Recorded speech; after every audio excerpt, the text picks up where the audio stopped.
Chapter 2. An Uninvited Guest. Martin woke up in a cold sweat. All night long, men from Mars had been coming to get Mum and Chef, and it was all his fault.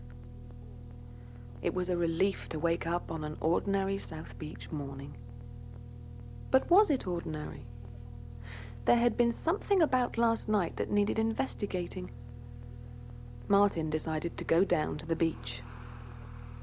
He wasn't the only one out early. Jenny and Amina were running along the promenade. They spotted Martin on the beach. He was looking down at the sand as if he was following a trail. They decided to spy on him. It was easy at first, and they got well ahead of him. But he suddenly changed direction, and they had to hide.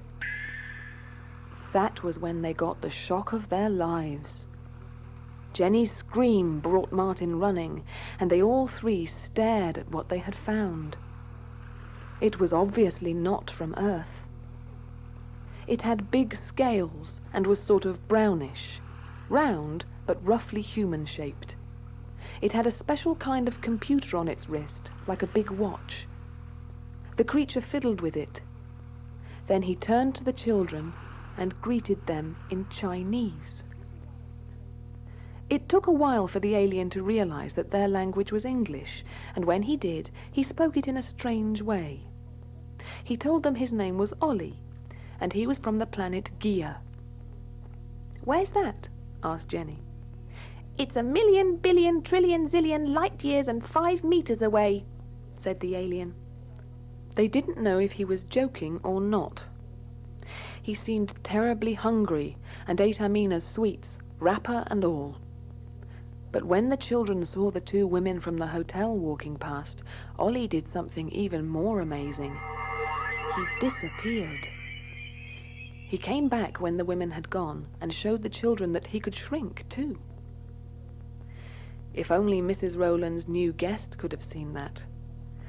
Joe Lowen had just checked into the Burlington Hotel. He was a journalist on a big national newspaper, and he was feeling cross that they had sent him down to a little place like South Beach. Mystery illnesses and electrical storms were small-time stuff for an ace reporter like Joe Lowen. He thought the Daily News was making fun of him. They thought he was finished as a top journalist. What he needed was a really big story, a scoop. And if he had known it, the biggest story in the world was about to happen right here in South Beach. Ollie was telling the children he needed their help. He wouldn't say why, but the computer on his wrist was showing a kind of countdown. And that meant trouble. Big trouble. Only how big, they didn't yet understand.